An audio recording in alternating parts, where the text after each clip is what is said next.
Dad perfect events. You get $15, Dad? That's it. Danny's voice cut through the phone like a rusty blade, dripping with satisfaction. He wanted me there for the will reading, front and center, just to watch my face when they read out loud how worthless I was.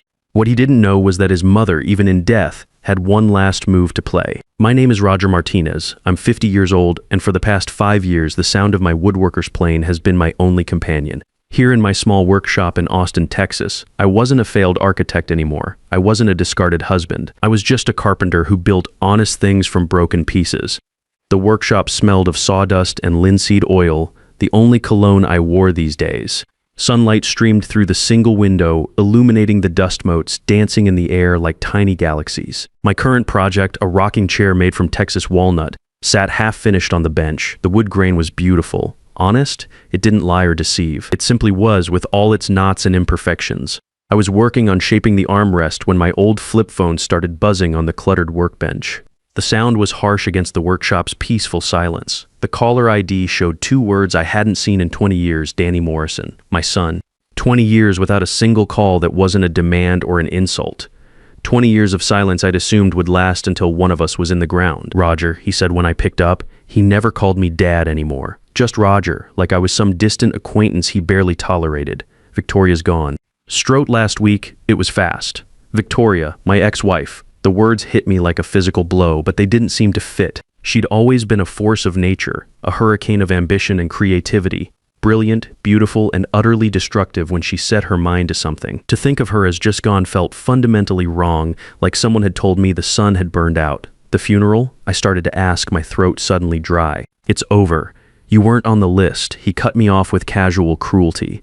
There was no emotion in his voice, no grief. He delivered the news like he was reading stock prices. Listen, this is why I'm calling. Her lawyer needs you there, the will reading. Friday, 10 a.m., sharp. Caldwell and Finch, Manhattan, don't be late. It wasn't an invitation. It was a summons, a command delivered from on high by a son who'd long ago appointed himself king of a world I no longer belonged to. I could picture him in his expensive office, probably wearing a suit that cost more than my monthly expenses, looking out at a view I'd once helped design. I have no reason to be there, Danny. Victoria and I settled everything 20 years ago in that courtroom. I have nothing that belongs to her, and she has nothing that belongs to me. A sound came through the phone then, a short, ugly bark of laughter. It was stripped of all humor, a noise of pure contempt that stirred something deep inside me I'd thought was long dead. "Oh, I know you're not getting a dime," he sneered. "Don't be a fool. Mom despised you, everyone knows that. But it's a legal formality, some procedural thing. You have to be there in person to officially hear that you're a zero, a documented, notarized confirmation of your complete irrelevance to this family." He paused, letting the poison sink in. I could practically hear his satisfaction through the phone. "Personally, I just want to be there to see your face. I want to watch that quiet, fake dignity of yours crumble when you hear it read out loud. It's the only entertainment you're good for anymore. The only value you have left." The humiliation was so raw, so direct, it was almost impressive. This wasn't the anger of a wounded son lashing out in grief. This was calculated cruelty, the methodical torture of a victor who wanted to rub his opponent's face in the dirt until nothing remained. "Are you finished?" I asked, my voice dangerously quiet almost. He said, his tone dripping with condescending amusement. "Don't worry about the trip back to whatever hole you crawled out of. I'll spot you $15 for the bus ride home. Think of it as a parting gift from the Morrison family." And then the line went dead. Click. Just like that. 20 years of silence were broken only to deliver one final insult. I stood there with the phone still pressed to my ear, listening to the dial tone. The workshop's peaceful silence rushed back in, but it felt different now, heavy. Suffocating. The anger I'd buried under years of sawdust and quiet resignation began to smolder like a coal that had been banked but never truly died. He hadn't invited me to a will reading. He had summoned me to a public execution. My execution. He wanted a show, wanted to humiliate the old man one last time in front of witnesses, wanted to officially mark the end of whatever connection we'd once had. Fine. He wanted a show? He'd get one. I closed the phone and set it down with deliberate care. I walked over to the half-finished rocking chair and ran my hand along its smooth, honest curve. The wood was warm under my palms, solid and real. Then I turned and walked into the small house attached to the workshop. I went to my bedroom closet, past the flannel shirts and worn jeans that were my daily uniform. In the very back, covered in a thin layer of dust like a shroud, hung a garment bag I hadn't touched in 2 decades. I pulled it out with hands that trembled slightly, not from fear, but from something that felt like anticipation. Inside was my only suit, charcoal gray wool, so fine you couldn't find it much anymore. It was the same suit I'd worn on the day my old life ended. The day I'd walked out of that courthouse a different man than I'd walked in. The fabric was good quality, well made, but it was 20 years out of style now. The cut too generous, the shoulders too padded for current fashion. I held it up to the light filtering through the bedroom window. It was clean. I'd had it cleaned before storing it away, some instinct telling me I might need it again someday. But it smelled faintly of mothballs and time. The scent of preservation and decay mixed together. I would wear it again. Not as the uniform of defeat it had been before, but as armor for whatever battle was coming. Because Danny was wrong about one thing, I wasn't the same man who'd been broken in that courtroom 20 years ago. That man had been naive, trusting, willing to sacrifice everything for people who didn't deserve it. This man was different. This man had learned patience. This man knew how to wait. Friday morning, the cab ride from LaGuardia felt like traveling through dimensions. Austin's quiet, sun-baked streets were a distant memory, replaced by the towering canyons of steel and glass that made up Manhattan. I paid the driver, the fare stung more than I'd expected, and stepped out onto the sidewalk. The air was different here. Colder, sharper, carrying the weight of 8 million ambitions and twice as many disappointments. Car horns blared, people rushed past without making eye contact, and somewhere in the distance, a siren wailed its urgent song. This was Danny's world now, a place where money talked and everything else whispered. The building housing Caldwell and Finch didn't just occupy its corner of the street, it dominated it. A sheer cliff of dark glass and polished granite that stretched up until it seemed to scrape the gray October sky. The architect in me, the part that had once designed buildings like this, couldn't help but admire the clean lines and the way the morning light caught the facade. But the carpenter in me, the man I'd become, saw it for what it really was, a fortress built to intimidate. I pushed through the revolving glass doors, and the chaos of the city was instantly cut off, replaced by a deep, reverent hush. The lobby was a cathedral built to worship money. The floors were acres of white marble, polished to a mirror shine that reflected the soaring ceiling far above. The walls were paneled in dark mahogany that gleamed with fresh oil and old wealth. The air itself felt expensive, climate-controlled to perfection and scented with something that probably cost more per ounce than my monthly grocery budget. I had spent my entire career designing buildings, but I had never designed a space like this. This wasn't built for people. It was built to remind every person who entered just how small they were in the grand scheme of things. How insignificant their problems must be compared to the vast machinery of wealth that operated in these halls. I was wearing my charcoal suit, the good wool one that had seen better decades. I'd pressed it myself back in Austin, taking care to get the crease in the pants sharp as a knife's edge. The shirt was white cotton, also pressed, with a collar that was slightly frayed but clean. My shoes were leather, resoled twice but polished to a decent shine. It was the best I had, the armor I'd chosen for this battle. But walking across that marble expanse, I felt like a smudge of grease on a pristine canvas. The suit was clean and pressed, but it was old. The cut was wrong, the shoulders too padded for current fashion. It screamed outdated to anyone who cared to look. And in a place like this, everyone cared to look. A few young lawyers, men and women in their 30s wearing suits that probably cost more than my truck, glanced up from their phones as I passed. Their eyes didn't linger. They scanned, categorized, and dismissed me in one fluid motion. Not a client, not a threat, not worth their time. Just an old man in an old suit, probably here to contest a parking ticket or settle some small claims nonsense. My footsteps echoed embarrassingly loud on the marble, each click of my leather soles announcing my presence like a herald I didn't want. The sound seemed to bounce off the high ceiling and rain down on me like judgment. I reached the reception desk, a slab of black granite that looked like it had been carved from a mountain and polished by angels. The woman behind it was young, blonde, and wore a headset so sleek it looked like it had grown there. Her smile was bright and professional, but her eyes were already bored before I opened my mouth. "Can I help you?" Her voice had the practiced cheerfulness of someone who dealt with 100 strangers a day and had learned to care about none of them. "I'm here for attend a meeting," I said, my voice sounding rougher than I'd intended. "The reading of Victoria Montoya's will. Roger Martinez." Her eyes flickered with something that might have been recognition, but not the good kind. The name Montoya registered. That was old money, serious money, the kind of client that kept places like this in business. But the face standing in front of her didn't match what she'd been expecting. She was probably expecting someone who looked like Danny, polished, expensive, belonging in a place like this. Not a weathered carpenter in a suit that had been fashionable when she was in elementary school. A flicker of confusion passed over her features, followed quickly by poorly concealed disdain before the professional mask snapped back into place. "Of course, Mr. Martinez," she said, her smile never wavering but somehow becoming less warm. "Mr. Pierce is expecting you. Please take a seat in our waiting area. They'll be with you shortly." She gestured toward a collection of low-slung black leather sofas arranged around a massive glass table. The magazines spread across its surface were the kinds that rich people read: architectural digests, financial reviews, society papers.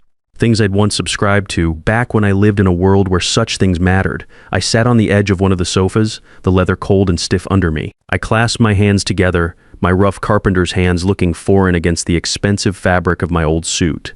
Around me, the lobby hummed with quiet activity. Well-dressed people moved with purpose, their voices low but confident. Everyone belonged here except me. I looked up at the abstract art hanging on the walls, splashes of color and geometry that probably cost more than most people made in a year, but meant nothing to me beyond the raw materials and labor that had gone into creating them. Everything here was designed to impress, to intimidate, to remind visitors of their place in the hierarchy. I was a ghost in this place, a relic from a past everyone had agreed to forget. I was here to be told, in the most official way possible, that I was worth nothing. That 20 years of exile had been justified, that my son's contempt was earned, that Victoria's rejection had been the right choice all along. But as I sat there, surrounded by all that marble and mahogany and money, I found myself thinking about my workshop, about the smell of sawdust and the feel of honest wood under my hands, about the rocking chair I'd left half-finished, waiting for me to return and complete it. That chair would outlast this building. It would outlast all the money and power that filled these halls, because it was built by hand with care, from materials that had grown slowly and would endure. It had something this place, for all its grandeur, would never have. It had truth. They didn't just walk into the waiting room, they made an entrance. It was Danny, and he wasn't alone. He moved with the swagger of a man who had never been told no in his life, never faced a consequence he couldn't buy his way out of. He wore a navy blue Tom Ford suit that fit him like it had been sewn onto his body by angels. His hair was slicked back with something expensive, and his watch caught the lobby's perfect lighting like a beacon announcing his net worth to anyone who cared to look. Trailing behind him were his accessories.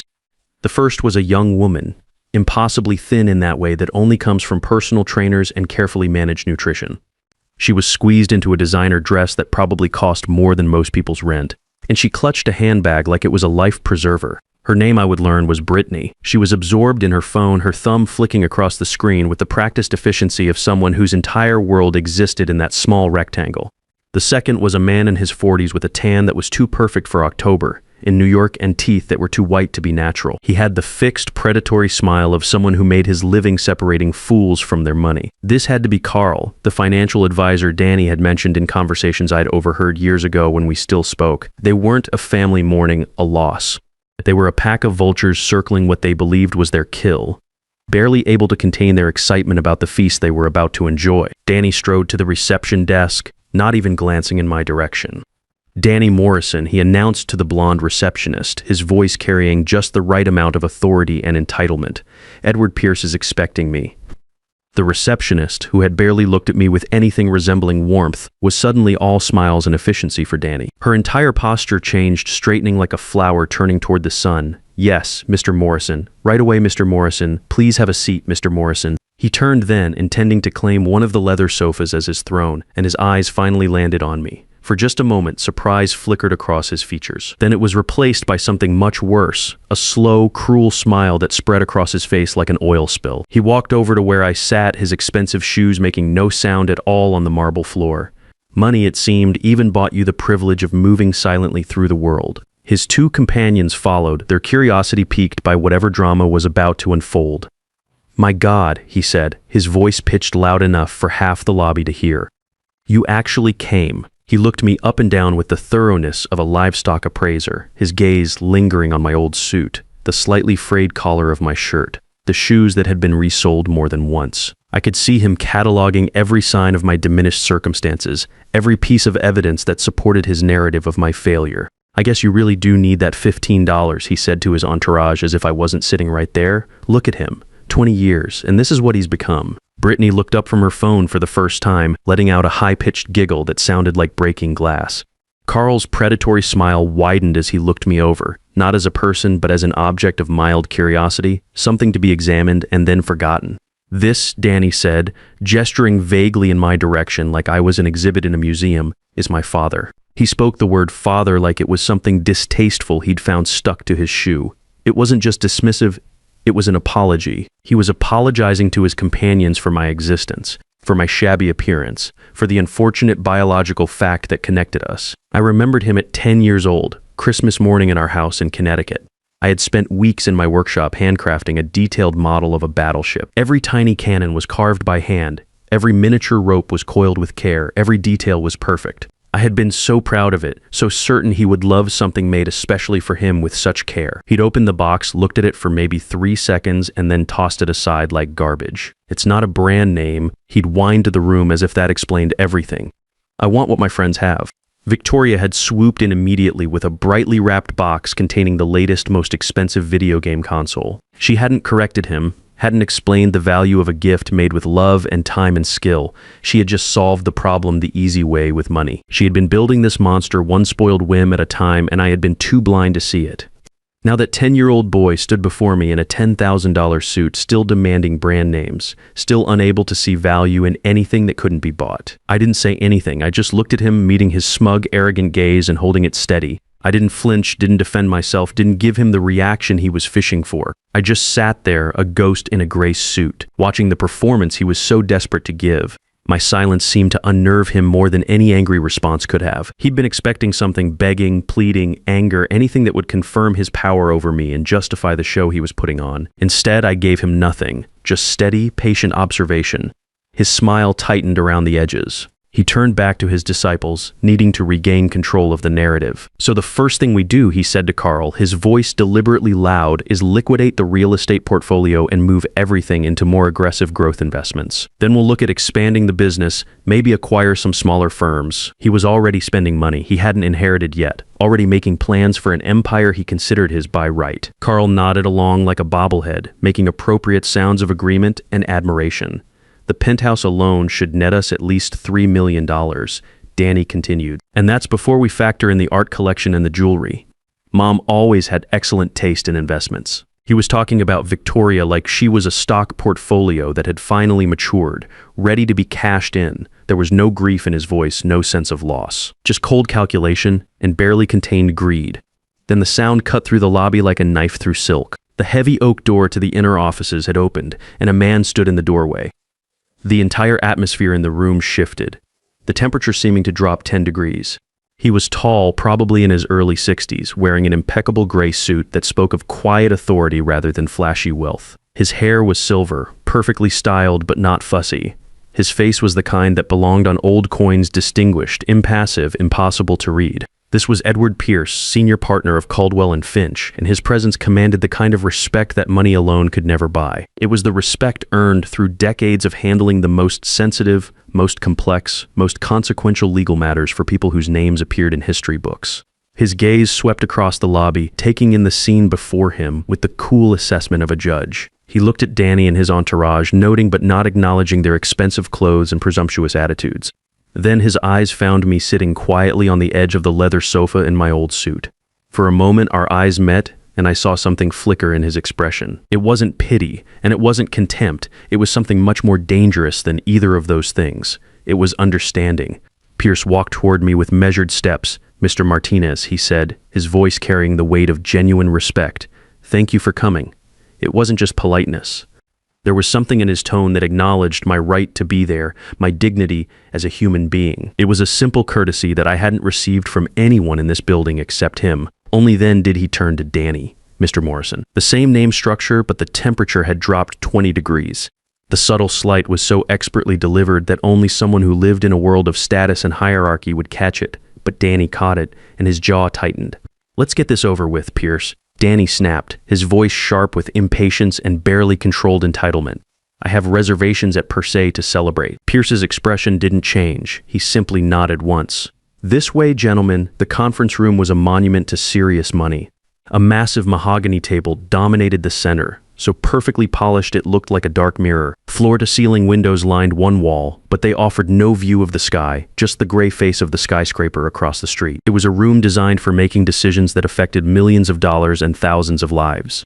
Danny naturally claimed the power position at the far end of the table, spreading his arms wide like he was already the king of this particular castle. Brittany and Carl flanked him like courtiers, ready to bask in whatever reflected glory came their way. I took a seat near the door, the afterthought, the legal requirement that had to be satisfied before the real business could begin. Pierce walked to the head of the table and placed a thick, leather-bound document on the surface with a soft but definitive thud. The sound seemed to echo in the hushed room like a gavel falling. He pulled out a pair of gold-rimmed reading glasses with deliberate, methodical slowness.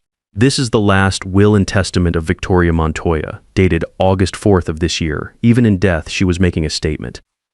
She'd taken my name in marriage, but she'd built her empire with her own. Montoya Designs had been her creation, her legacy, her identity. Pierce began reading in a neutral, professional monotone. Being of sound mind and body, I hereby declare this to be my last will and testament. Danny sighed theatrically and glanced at his expensive watch. He was already bored, already impatient to get to what he considered the main event. First, I give and bequeath $25,000 to my housekeeper, Rosa Valdez, for her 15 years of loyal service. Danny rolled his eyes and muttered something to Carl about peanuts, but I found myself smiling internally. Rosa. I remembered her. She'd always had a cup of hot coffee waiting for me in the kitchen after my arguments with Victoria. She deserved every penny. Second, I give and bequeath $50,000 to the Monarch Butterfly Preservation Fund. Brittany actually scoffed out loud. Butterflies? Seriously? My chest tightened. Before Danny was born, Victoria and I had driven an old Jeep down to Mexico to see the monarch sanctuaries. She'd stood in a clearing filled with millions of orange and black wings, tears streaming down her face. It's like all the souls in the world flying home, Roger, she'd whispered. Even after everything, she'd remembered that day. Pierce continued methodically through the smaller bequests, money for the driver, donations to various charities, personal items to longtime employees. Danny grew more agitated with each one, his fingers drumming impatiently on the mahogany surface. Finally, Pierce reached the main event. Article 7. To my son, Danny Morrison. Danny leaned forward, his breathing shallow, his entire body coiled like a spring. I give and bequeath the penthouse apartment on Park Avenue and my complete collection of jewelry and art. Danny's face lit up with triumph. Yes, now we're talking. Pierce held up a single finger. However, these items are secured in a safe within the penthouse. The key to that safe has been entrusted to Roger Martinez. The silence that followed was absolute. Danny's triumphant expression froze, then slowly cracked like ice under pressure. What? The word came out as a croak. What did you just say? The key was entrusted to your stepfather. Danny exploded upward, his chair crashing backward. This is insane. He hasn't seen her in 20 years. He's nobody.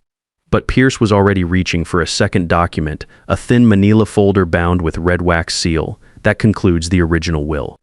This is a codicil legally binding, signed 3 weeks before your mother's stroke. He broke the seal and began reading what was clearly Victoria's own words, not legal language.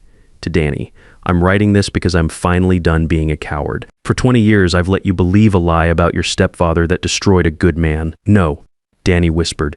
Pierce's voice continued, relentless. The story you know, minus about Roger embezzling from my company, is completely false. 20 years ago, Montoya Designs was facing bankruptcy. We were offered a deal with criminals to launder money through our construction projects. If I refused, I'd go to prison for fraud. If I accepted, I'd eventually go to prison for money laundering. Danny was shaking his head frantically, but Pierce didn't stop. Roger stepped in. He put his name on everything, created shell companies, took all the legal risk to protect me and you. When the FBI came, they came for him exactly as we'd planned. He lost his architecture license, his reputation, his career. He did it to save us. The words hung in the air like smoke from a fire that had finally consumed everything. And I repaid him by listening to your poison, by divorcing him, by letting you treat him like garbage. The $12 million you're expecting to inherit exists because Roger Martinez saved it. Pierce turned the final page. Therefore, I give my entire estate, the company, the properties, all assets, totaling $12 million to Roger Martinez. To Danny, I leave exactly what he so generously offered his stepfather. $15. Pierce produced a single check and slid it across the table. $15 for bus fare. Danny stared at it, his face cycling through disbelief, rage, and finally complete breakdown. Carl and Brittany were already backing toward the door, abandoning their sinking ship. "This is fraud," Danny screamed. "I'll contest it." Pierce pressed an intercom button, 2 security guards entered and efficiently removed the screaming Danny from the room. When silence returned, Pierce looked at me. "She kept everything, Mr. Martinez, all the evidence of what really happened. It's in a safe behind a painting in the penthouse." He handed me a small brass key. "She wanted you to decide whether to make it public." I closed my fingers around the key. The money was nice, but this was my name back, my honor restored, the truth finally told. 20 years of lies had ended with one document. Victoria's final gift wasn't the money. It was the chance to be seen once again as the man I'd always been. The truth, like good craftsmanship, takes time, but when it's finally revealed, it lasts forever. Sometimes the greatest victories come not from fighting back, but from standing quietly while the truth does the fighting for you, because lies may travel fast, but they can never outrun the patience of a man who knows his worth. In the end, real wealth isn't measured in millions of dollars, but in the moment when the people who wronged you finally see you for who you really are and realize they threw away something precious that no amount of money could ever replace.